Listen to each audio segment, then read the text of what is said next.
ምሳሌ ቀጣይ ክፍል። ጠበቃው በድጋሜ ዝና እጅ ገብቷል መድብልን ለማስፈታት። እውነትም አደረገው። መድብልን ከለቀቅ እኔ ያለሁበት ቦታ ጠቁመሃለሁ መተህ እንድትወስደኝ፣ ስለዚህ መድብልን መልቀቅ አለብህ ብሎት ነበር። በቃሉ መሰረት ዝና ያለበት ቦታ ሄዶ ጠበቃውን ይዞ መጥቷል። እንደተለመደ ያው ቅጣቱን እየቀጣ ይገኛል። ነገር ግን መድብል እውነትም መድብል ጀግና፣ ለእናቱ አንድ ለጠላቱ ሺህ። ይገርማል። ኤደን ወይንም መሀሌት የነብሩክ ውስጥ ያስቀመጠቻት የቤት ሰራተኛ ለሰለላ የመጣችው ብሩክና ቅድስት ቀለበት ማድረጋቸውን ስታይ ነው። እዛ ከገባች በኋላ ዝና ደግሞ ለራሱ ተጠቀማት። መረጃውን አውጥታ እንድትሰጠውና መድብልም በዛ ምክንያት ነው የተያዘው። ነገር ግን ከቤት ማን መረጃ እንዳቀበለው ለዝና መድብል ደርሶበታል። ቀጥታ እንደመጣ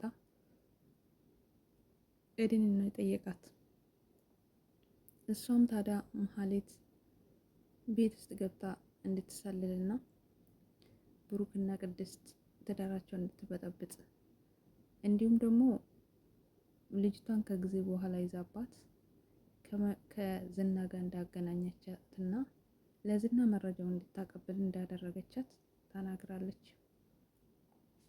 መድብልም ይሄንን ከተረዳ በኋላ ዝና ጋር ደውሎ ከአሁን በኋላ ቤተሰቦቼ እንዲጎዱብኝ አልፈልግም፣ ነገሮችን በሰላም መንገድ እንጨርስ በማለት በመልካም አንደበት ዝናን አውርቶታል። ዝናም እውነት መስሎት ቪዲዮን ከሰጠኝ ልጅቷንም ለቃታለሁ፣ ስለዚህ ቪዲዮን ብቻ ምንም ነገር ሳታስቀር ቪዲዮ እንድትሰጠኝ ይፈልጋለሁ ብሎታል። መድብልም ካመንከኝ እመነኝ፣ ካሁን በኋላ እኔ ይበቃኛል፣ አንተ አሸንፋል፣ እኔ ደግሞ ተሸንፋለሁ፣ ስለዚህ ህፃኗን ልጅ ያስጋትን ልጅ አሳልፈ ትሰጠኛለህ፣ መሀሌትንም ታስረክበኛለህ፣ ትንሽ ልቀጣት ትፈልጋለሁ፣ እንዲሁም ጠበቃውን፣ ከዛም መጀመሪያ ህፃኑን ልቀቅልኝ፣ መሀሌትንም ስጠኝ፣ ከዛ በስተመጨረሻም እኔም ቪዲዮውን አስረክባለሁ፣ አንተም ጠበቃውን ታስረክበኛለህ በማለት ተስማምተዋል። ዝና ወደ ጉቦ ሆኗል። እሺ ብሎ መድብል አምኖ፣ እውነት አንተ ጀግና ነህ መድብል፣ እንዳንተ አይነቱ ሰው እንፈልጋለን፣ እኔ ደግሞ እንደዚህ አይነት ሰው አብሬ መስራት እፈልጋለሁ፣ አንተ ደግሞ ጀግና ጎበዝ ነህ፣ ስለዚህ ወደኛ ተቀላቀል ብሎ ጠይቆታል። ከዚህ በፊት መድብልን እንዳንተ አይነቱ ጀግና እንፈልጋለን፣ ለምን ከኛ ጋር ሰራን በማለት ጠይቆት ነበር። መድብል ግን እኔ በፍጹም በሰው አልጫወትም፣ እንደዚህ አይነት ስራም አልሰራም፣ ከዚህ በፊትም የታሰርኩት አለ ወንጀሌ ነው፣ ምክንያቱም ሰው ስመታ ላገላግሎ ገብቼ በዛ ምክንያት ነው ያለ ጥፋቴ የታሰርኩት፣ ስለዚህ በወንጀል ታስሬ አይደለም። አሁንም ደግሞ ፈጣሪ የማይፈቅደውን ስራ መስራት አልፈልግም ብሎት ነበር። አሁን ግን ዳግመኛ ከኛ ጋር ተቀላቀልና አንተ የምትፈልገውና የምትጠይቀውን ነገር ሁሉ አሟላልሃለሁ፣ ስለዚህ ከኛ ጋር ስራ አሳውቀኝ በማለት ዝና በደስታ መድብልን ጥሪ አቅርቦለታል። መድብል ግን እሱን በኋላ እንማከራለን፣ አሁን ግን ይሄንን እንጨርስ፣ ርዕሱን እንዝጋ ብሎታል። ዝናም እውነት መስሎት ህፃኗን ልጅ መሀሌት እንድትለቅ አድርጓል። መሀሌትንም ደውሎ ይሄው እንደፈለክ አድርጋት ብሎ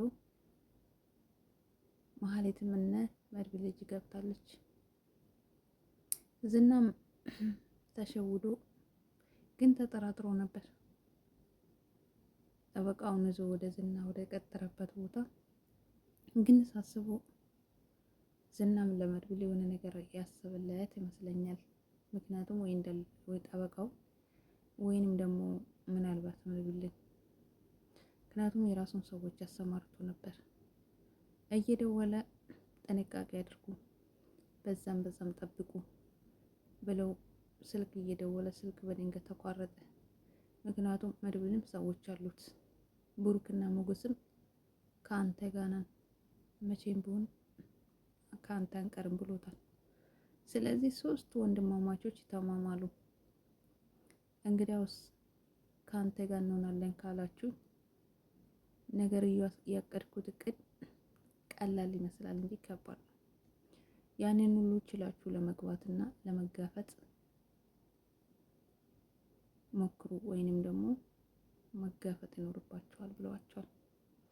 እነሱም ምንም ችግር የለውም ግድ የለም እንወጣለን፣ አንተን እዚህ ውስጥ ከተን እኛ አርፈን ቁጭ አንልም ብለዋል። ሞገስም ብሩኬ ወንድሜ ስታገል በእኔ ምክንያት እንደሞ አርፌ አልቀመጥም፣ ስለዚህ አብረን እንጨርሳለን ብሎታል። እናም መድብል ያስቀመጣቸው ሰዎችም አሉ ታጋሽ፣ በጣም ጀግና የሆኑ እነ ቲትናን እነ ሞገስን ያስለቀቁ ያኔ። ስለዚህ መድብልን ብቻውን አይደለም፣ ምናልባት እነዚህና በገንዘብ በሁሉ ነገር እላይ ያሉትንም ፖሊሶች ጭምር በገንዘብ ይይዛሉ። እነ መድብል ደግሞ አንድ ፈጣሪን ብቻ ይዞ ይጓዛሉ። እናም ከፈጣሪ በታች በራሳቸው ጉልበት ነው የሚንቀሳቀሱት። የሰው ሙስተኛ ወይንም ደግሞ በጉቦ የሚንቀሳቀስ ሰዎች የላቸውም እነ መድብል። እነዚህና ግን ሁሉ ነገሩ በብር ነው የሚሰሩት። ስለዚህ ትንሽ ጉልበታቸውን ሊያደክማቸው ይችላል እንጂ መጨረሻ የሚያሸንፉ እነ መድብልና እነ ብሩኬ ናቸው። ስለዚህ ሞገስን እስከዛሬ ድረስ ፈጣሪ ጠብቆታል።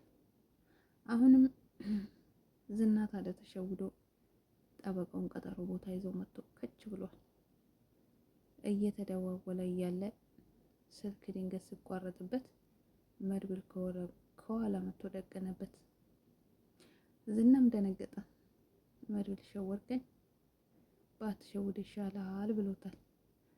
መድብልም እንግዲህ ቁርጡን ወቅ፣ ያንተ ሰዎች ሁሉ በስሬ ናቸው፣ ስለዚህ በማለት ዝናውን እዛ ዘርሮታል።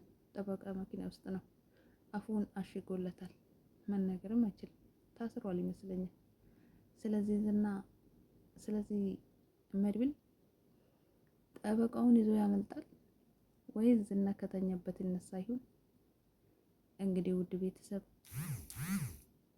እነ ሞገስ ምናልባት ፊት ለፊት ባይጋፈጥም መላ በጣም አለ፣ እሱ ጋር መላ ያጣም የሆነ መውጫ ዘዴ ያለው። ስለዚህ ምናልባት ሞገስ ማብሮት ካለ መላ ይዘይዳል። ምናልባት ዝና ያሰማራቸው ሰዎችም እነሱ ይዞ ከሆኑ በዛ መሀል መድብል ጠበቃውን ይዞ ያመልጣል። ጠበቃውን ደግሞ ካሁን በኋላ ምናልባት ከነ መድብል ጋር ቆሞ ዝናውን ይጋፈጣል ብዬ አስባለሁ። ጠበቃው ራሱ ደስ ያሰኘኝ ያ በፊት ሲያደርጋቸው ግፎች የነበሩት አሁን ገብቶት በእውነት ላይ ቆሟል። ምንም ብታርግ ምንም አልፈራህም፣ ከገደልከኝም ያው እዛው እንግዲህ ሲኦል ወይ ገነት እንገናኛለን ብሎታል። ታዲያ ዝና ፈርቷል እንደዛ ስለው። ለምን እንደዚህ ያለኝ? ምክንያቱም መድብል ቪዲዮን ከሰጠኝ አንተንስ እስከ ወዳኛ ሸኛለሁ ብሏል። ምናልባት ንዛዜ ካለ ተናዘዝ። ምንም የምናዘዘው ነገር የለም፣ እኔ ከርኩ አንተ ማጥቀርም፣ ስለዚህ እዛው እንገናኛለን በማለት ይሄንን መልሶለታል። ጠበቃ ያው ከዚህ በፊት ታሞ ነበር፣ ህመሙም አለበት። አሁንም ደግሞ ዝና አይቅጠው ቅጣት እየመታው ይገኛል። ነገር ግን መድብል ደርሶለታል። ግን መጨረሻው ምን ይሁን? መድብል ጠበቃውን ይዞ ያመልጣል ወይስ ሌላ ችግር ይፈጠራል? እንግዲህ ማለትም ቅጣቷን የሚገባትን ማግኘት አለባት። ምናልባት ሰራተኛዋ መድብል ትንሽ ተጎድቶበታል። ልጇንም ግን አስመልሶላታል። ስለዚህ ልትጎዳቸው አትፈልግም። ማህሌት በልጇ መታ አስገድዳት እንጂ በጣም መልካምና ጥሩ ሰዎች ቤተሰቦች እንደሆኑ ስለገባት ልጎዳቸውም አልፈለገችም። በሷም አይፈረድም። ግን ደግሞ በልጇ ስለመጣችባት መድብልም ተጎድቷል። በዛም አልጨከነባትም። ልጄን ይዛብኝ ነው ስትል ልጇን አስመልሶላታል። ውድ ቤተሰብ እንግዲህ ቀጣዩ ክፍል ላይ መድብል ጠበቃውን ይዞ ወደ እነ ብሩክ ቤት ይመጣል ወይስ ሌላ ነገር ይፈጠራል? አብረን የምናይ ይሆናል። መልካም ቆይታ